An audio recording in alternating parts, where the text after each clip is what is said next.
Guys, so it's Nathara at CrowSong again, and this is kind of more of a vloggy kind of video.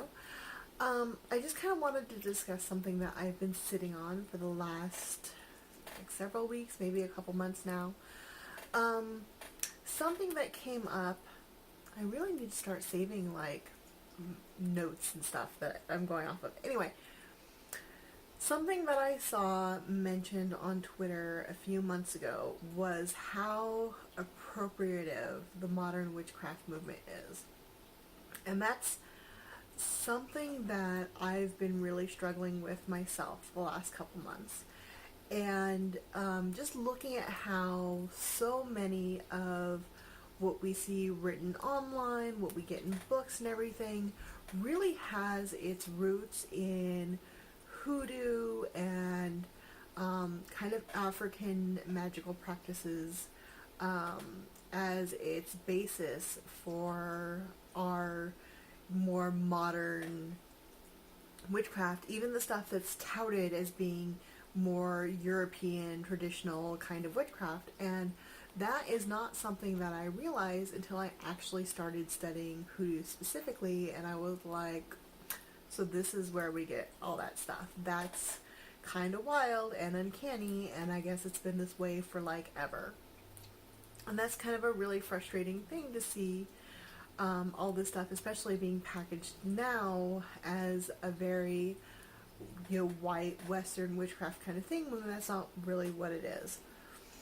So several months ago, I was thinking about it and wondering, okay, so how do we find what happened to Western witchcraft then? Because that's definitely a thing that used to exist for sure, and it has to have gone somewhere. And I know this is going to be old news to a lot of you, but it was kind of a new revelation for me. But it occurred to me that the church just took it. Right? That's what happened to all the old pagan holidays and the old gods and everything.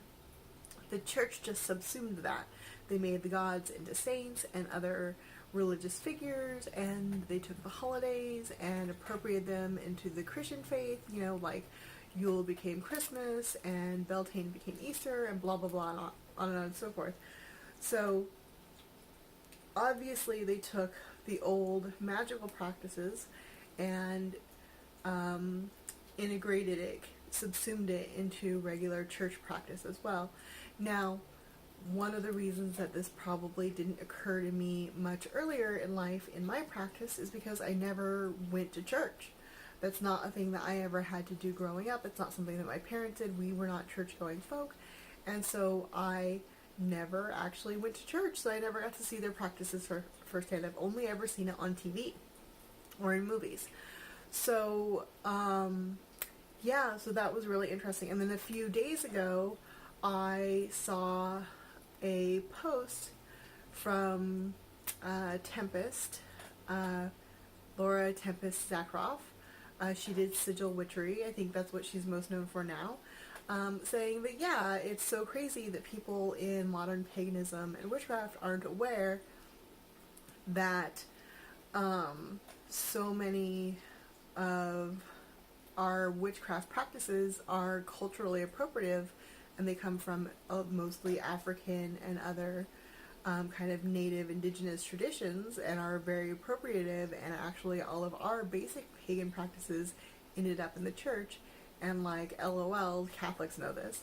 And so that discussion really highlighted that people don't know this.